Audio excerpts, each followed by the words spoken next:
صورتوں کی بات اگر کی جائے تو سورہ آل عمران مکمل ہوا اور سورہ نساء کی بھی تلاوت ہوئی۔ چوتھا پارہ شروع ہوتا ہے بسم اللہ الرحمن الرحیم، لا تنالوا البر حتى تنفقوا مما تحبون وما تنفقوا من شيء فإن الله به علیم۔ میں نے اس سے پہلے بھی بتایا تھا کہ صرف جو مرکزی عناوین ہیں ان پر مختصراً روشنی ڈالنے کی کوشش کروں گا۔ یوں تو بے شمار عناوین ان 1.5 پارے میں بیان ہوئے، بہت سی چیزوں کا ذکر ہے، لیکن خاص جو اہم موضوعات ہیں، جو مرکزی عناوین ہیں، انشاءاللہ ان پہ روشنی ڈالوں گا۔ تو شروعات جو ہے یہ صدقے سے متعلق ہے۔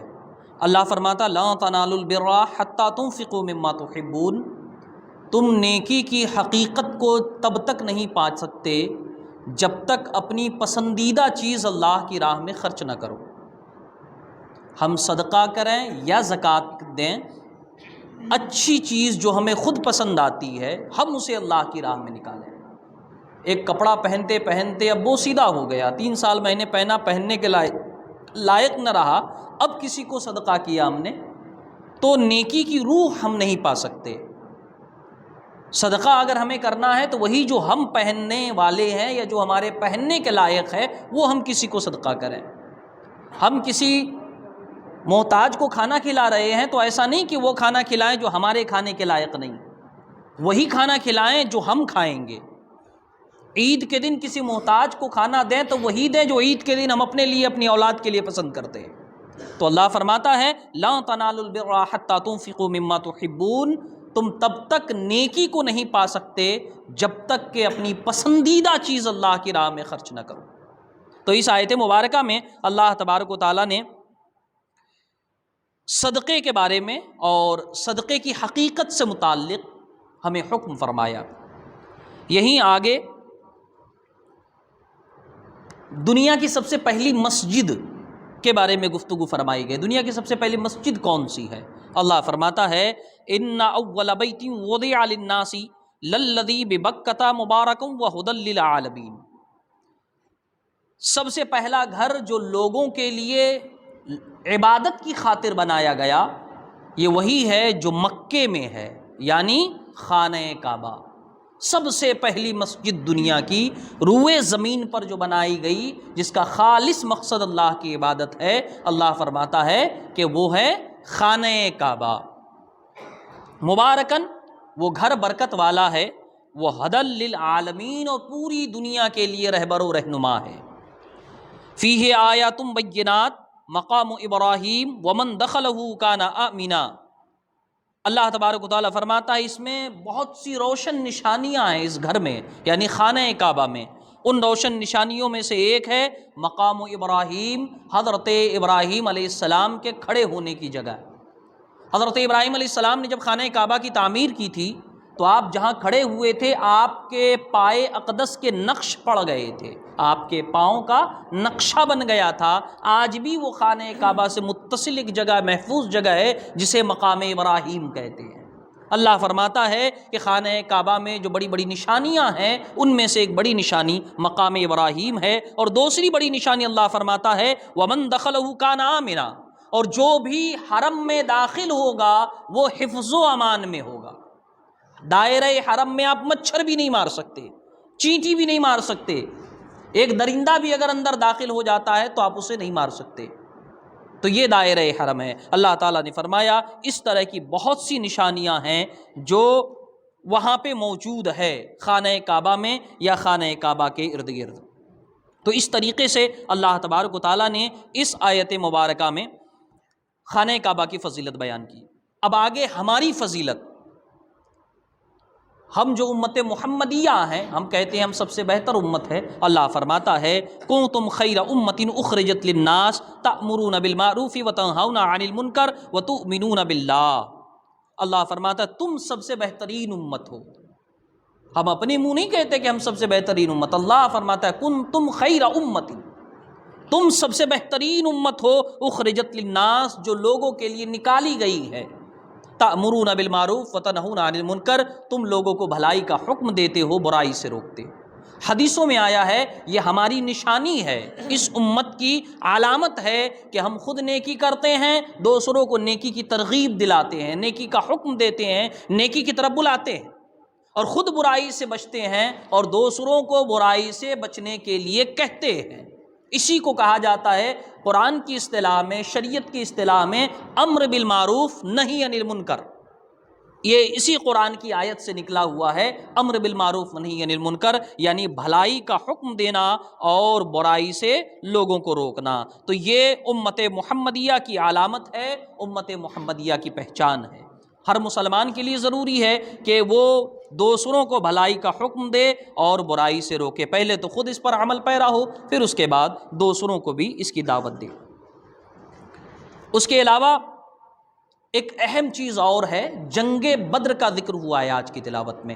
آپ لوگ جانتے ہیں جنگ بدر کیا ہے؟ اسلام کی پہلی باضابطہ جنگ غزوہ بدر، یہ 2 ہجری میں یہ جنگ ہوئی ہے۔ رمضان کا مبارک مہینہ تھا، 17 تاریخ تھی رمضان کی، جمعہ کا دن تھا، پہلی جنگ۔ اور اس جنگ کے بارے میں آپ لوگوں کو پتہ ہے جنگ میں کیا ہوا تھا؟ مسلمان 313، جس کے بارے میں ڈاکٹر اقبال نے کہا تھا وہ 313 تھے تو لرزتا تھا زمانہ، آج ہم کروڑوں ہیں تو کرتے ہیں غلامی۔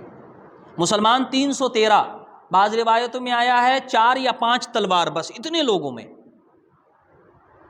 سواری بھی نہیں، نیزے بھی نہیں، ڈھال بھی نہیں، بالکل بے سر و سامان تھے مسلمان، اور روزے کے دن چل رہے تھے۔ کمال کی بات، 17 رمضان، اور اس وقت یہ جنگ ہوئی، اور سامنے جو کفار مکہ تھے 1000 سے زیادہ ان کی تعداد، ان کے پاس ہر طرح کے ہتھیار موجود تھے، کیونکہ وہ لڑنے ہی آئے تھے، اور مسلمان باضابطہ لڑنے گئے ہی نہیں تھے۔ اور ان کے پاس اونٹ تھے جو روزانہ وہ 2-2 3-3 اونٹ ذبح کر کے خوب کھاتے تھے، اور مسلمان تو روزے کی حالت میں۔ تو بے سر و سامان، کم تعداد اور روزے کی حالت میں مسلمان، ادھر ان کے پاس ساز و سامان بھی، تعداد بھی بڑی، اور کھائے پیے مستنڈے، ایسی حالت میں یہ جنگ ہوئی تھی۔ تو ظاہر ہے انسانی فطرت ہے کہ آدمی بھوکا رہے، سامان نہ ہو، کم تعداد میں، ان کے مقابلے دشمن ایسے ہیں تو دل چھوٹا ہوتا ہے، دل تنگ ہونے لگتا ہے۔ تو اللہ تبارک و تعالیٰ نے اسی واقعے کو ذکر کیا ہے کہ جب ایسا ہوا تو اللہ نے مسلمانوں کی مدد کی اور آسمان سے فرشتہ اتارا جنگ لڑنے کے لیے۔ ذرا دیکھیں، آپ اگر اللہ پہ بھروسہ کرتے ہیں تو اللہ آپ کی کیسی مدد کرتا ہے۔ من یتوکل اللہ فہو حسبہ، جو اللہ پہ بھروسہ کرے اللہ اس کے لیے کافی ہے۔ آسمان سے 5000 خاص قسم کے فرشتے اتارے گئے تھے، اور جن میں حضرت جبرائیل بھی لڑ رہے تھے، اللہ اکبر، مسلمانوں کی طرف سے۔ اللہ فرماتا ہے وَلَقَدْ نَصَرَكُمُ اللَّهُ بِبَدْرٍ وَأَنْتُمْ أَذِلَّةٌ، بے شک اللہ نے بدر کے میدان میں تمہاری مدد کی جبکہ تم بے سر و سامان تھے۔ فَاتَّقُوا اللَّهَ لَعَلَّكُمْ تَشْكُرُونَ، تو اللہ سے ڈرو تاکہ تم شکر گزار بنو۔ اذ تقولوا للمؤمنین الن یکفیکم ان یمدکم ربکم بثلاثۃ آلاف من الملائکۃ منزلین۔ رسول اللہ صلی اللہ علیہ وسلم کی حکایت کو قرآن نقل کر رہا ہے۔ ظاہر ہے جب مجمع کم تھا تو حضور ان کی حوصلہ افزائی کر رہے تھے، فرما رہے تھے کیا تمہارے لیے یہ کافی نہیں کہ اللہ تمہاری مدد کرے؟ تم ان کے ساز و سامان کو دیکھ کر پریشان نہ ہو۔ تو اللہ فرماتا ہے حضور سے اذ تقول، اور یاد کیجئے حبیب جب آپ کہہ رہے تھے مسلمانوں سے الن یکفیکم ان یمدکم ربکم بثلاثۃ آلاف من الملائکۃ منزلین، اے مسلمانوں کیا تمہارے لیے کافی نہیں ہے کہ اللہ آسمان سے 3000 فرشتے تمہاری مدد کے لیے اتارے؟ حضور نے مسلمانوں سے کہا کہ کیا یہ تمہارے لیے کافی نہیں ہے کہ تمہاری مدد کے لیے اللہ 3000 فرشتے اتارے؟ اللہ فرماتا ہے حبیب ہم نے 3 نہیں 5000 فرشتے اتار دیے۔ اور اس طریقے سے اللہ تعالیٰ نے مسلمانوں کی مدد فرمائی۔ تو یہ مسلمانوں کی پہلی جنگ تھی، باضابطہ جنگ، اور مسلمانوں کو ایسی فتح ہوئی کہ اس وقت کفار مکہ میں جو بڑے بڑے سردار تھے وہ مارے گئے۔ اسی جنگ میں ابو لہب مارا گیا تھا، ابو جہل مارا گیا تھا۔ اس کے علاوہ آج کی تلاوت میں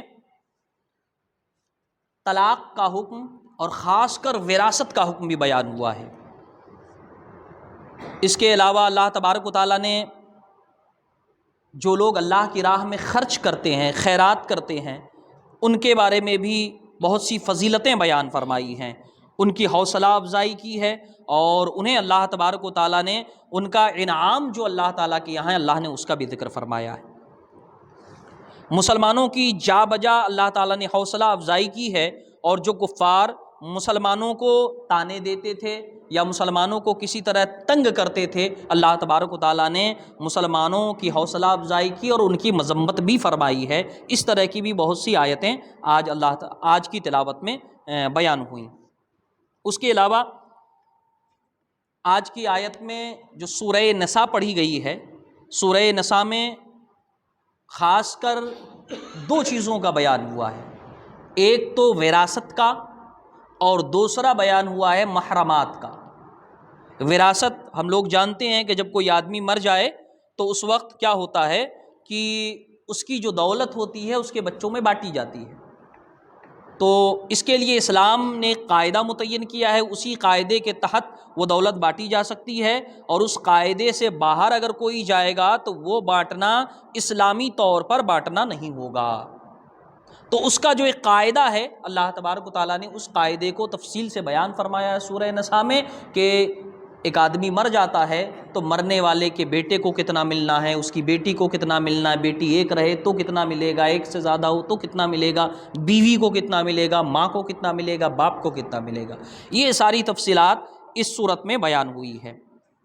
اس کے علاوہ اللہ کے نبی صلی اللہ تعالیٰ علیہ وسلم اللہ کی سب سے بڑی نعمت، سب سے بڑی نعمت ہے، اللہ تعالیٰ نے ہمیں جتنی نعمتیں دی ہیں ان میں سب سے بڑی نعمت کون ہے؟ اللہ کے حبیب صلی اللہ علیہ وسلم۔ اللہ تبارک و تعالیٰ اس نعمت کا ہمیں ذکر کر رہا، اللہ تعالیٰ اس نعمت کا ذکر کرتے ہوئے فرماتا ہے لقد من اللہ علی المؤمنین اذ بعث فیہم رسولا من انفسہم یتلو علیہم آیاتہ ویزکیہم ویعلمہم الکتاب والحکمہ وإن كانوا من قبل لفی ضلال مبین۔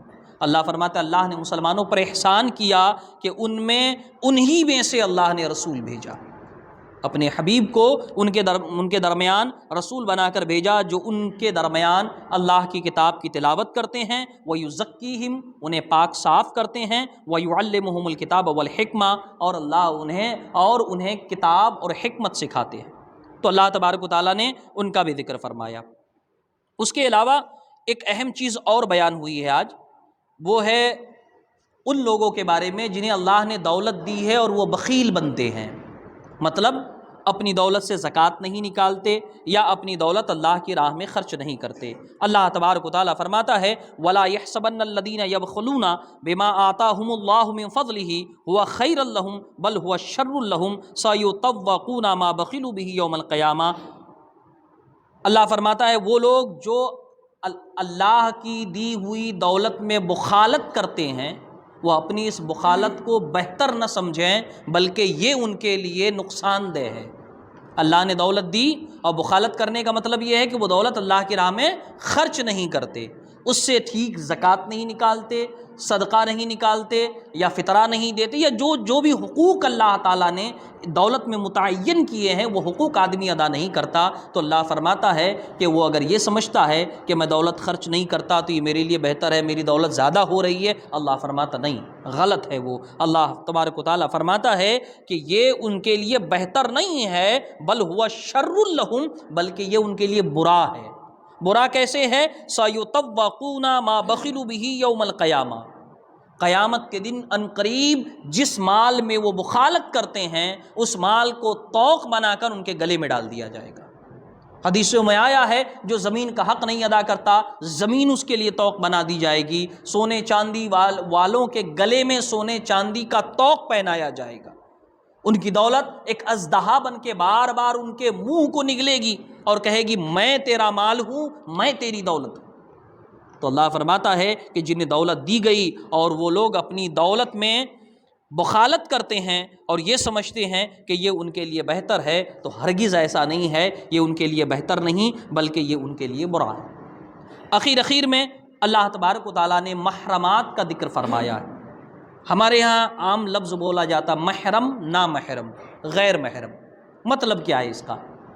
محرم کا مطلب ہے وہ جن سے ہمیشہ کے لیے نکاح حرام ہو، محرم اسے کہتے ہیں جس سے ہمیشہ کے لیے نکاح حرام ہو۔ وہ کون ہے؟ مردوں کے لیے سگی بہن، ماں، سگی خالہ، سگی پھوپھی، سگی دادی، سگی نانی، سگی بھانجی، سگی بھتیجی، دودھ کے رشتے میں دودھ کے رشتے کی ماں، اس طریقے سے ایک پوری لسٹ ہے محرمات کی، یعنی قیامت تک جن سے نکاح کرنا حرام ہے۔ محرم وہ جس سے کبھی نکاح کرنا جائز نہیں، نامحرم وہ جس سے نکاح کرنا جائز ہے۔ تو آج کی تلاوت میں ان کے لسٹ کا بھی بیان ہوا ہے، ان کا بھی بیان ہوا ہے۔ اور اس کے علاوہ آج ایک چیز اور بیان ہوئی ہے، وہ ہے نکاح سے متعلق۔ نکاح سے متعلق کا مطلب یہ ہے کہ ایک مرد، آج ہمارے یہاں مشہور ہے نا کہ ایک مرد کتنی شادیاں کر سکتا ہے؟ کہتے 4 شادی کر سکتا ہے۔ 4 شادی کب کر سکتا ہے، کیسے کر سکتا ہے، اس کو ایک مختصراً آپ سماعت کریں۔ اللہ تبارک و تعالیٰ فرماتا ہے فَانْكِحُوا مَا طَابَ لَكُم مِّنَ النِّسَاءِ مَثْنَىٰ وَثُلَاثَ وَرُبَاعَ فَإِنْ خِفْتُمْ أَلَّا تَعْدِلُوا فَوَاحِدَةً، جو تمہیں پسند آئے ان عورتوں میں سے 2 3 شادیاں کرو، اگر تمہیں ان کے درمیان انصاف کرنے کا خوف ہو، یعنی انصاف نہ کر سکتے ہو تو صرف ایک مرد ایک سے زیادہ شادی کے لیے تبھی سوچ سکتا ہے جب اسے اس بات کا یقین ہو کہ دونوں بیویوں کے درمیان پورا انصاف کرے گا۔ اگر تھوڑی کمی بیشی کرے گا، اللہ فرماتا فواحدہ، صرف ایک۔ تو مرد اس خیال میں رہتے ہیں میں تو 4 کر سکتا ہوں، ایک بیوی کو جھیل نہیں پا رہے لوگ، ایک بیویوں سے پریشان ہیں، وہ دوسری تیسری کیا سنبھالیں گے؟ ظاہر ہے ایک کے ساتھ آپ انصاف نہیں کر پاتے، دوسری تیسری کے ساتھ کیا کریں گے؟ تو دوسری کا خیال یا دوسری کا تصور وہی لا سکتا ہے جس کو یقین ہو اس بات کا کہ ان کے درمیان پورا انصاف کر سکتا ہے، محبت میں، دولت میں، ان کے حقوق میں، انہیں وقت دینے میں، ان تمام چیزوں میں برابری کرنی پڑے گی۔ اور ایک اہم اور آخری بات عرض کروں، ایک اہم چیز ہے، وہ ہے مہر۔ مہر کے بارے میں اللہ فرماتا ہے وَآتُوا النِّسَاءَ صَدُقَاتِهِنَّ نِحْلَةً فَإِن طِبْنَ لَكُمْ عَن شَيْءٍ مِّنْهُ نَفْسًا فَكُلُوهُ هَنِيًّا مَرِيًّا، بیویوں کو، عورتوں کو خوشی ان کا مہر دے دو۔ بیویوں کا مہر نکاح کے بعد حکم تو یہی ہے کہ نکاح لڑکی نے جیسے کہا میں نے قبول کیا، بہتر یہی ہے کہ اسے سونپ دیا جائے، اور مہر معجل میں تو بہرحال سونپ دینا پڑتا ہے۔ تو بیویوں کا مہر دینے میں ٹال مٹول نہیں کرنا چاہیے، اللہ فرماتا ہے خوشی ان کا مہر انہیں دے دو۔ اس کے بعد ایک چیز اہم بیان کی ہے قرآن نے، فَإِن طِبْنَ لَكُمْ عَن شَيْءٍ مِّنْهُ نَفْسًا فَكُلُوهُ هَنِيًّا مَرِيًّا، اور اس کے بعد اگر ان میں سے کچھ وہ تمہیں دے دیں اپنی خوشی سے، فرض کریں شوہر نے اپنی بیوی کو مہر 1,00,000 روپے دے دیا اور بیوی نے کہا یہ 20,000 میری طرف سے رکھیے، اللہ فرماتا ہے اگر مہر لینے کے بعد بیوی نے اس میں سے کچھ خوشی سے تمہیں دے دیا تو تم بھی خوشی بخوشی اسے کھا سکتے ہو، استعمال کر سکتے ہو۔ اور اگر ایسا نہیں ہوا، بیوی کو دیا 1,00,000 روپے مہر، اور اس کے بعد بہانے سے 10,000 دو، 5,000 دو، 15,000 دو مانگ لیا، تو اور بیوی اس پہ خوش نہ تھی تو وہ حق آپ کے ذمے پھر سے باقی ہے اور آپ کو وہ لوٹانا پڑے گا۔ اگر اس نے خوشی سے دیا ہے تو آپ لے سکتے ہیں، نہیں دیا ہے تو جو 1,00,000 1,50,000 یا 50,000 روپے آپ نے بطور مہر ادا کیا ہے اس میں 1 روپیہ کا حق آپ کا نہیں ہے، وہ بیوی کو دینا پڑے گا۔ اس کے علاوہ اور بھی بہت سے مسائل بیان ہوئے جن کی تفصیل کے لیے وقت نہیں ہے، انشاءاللہ اگلی تلاوت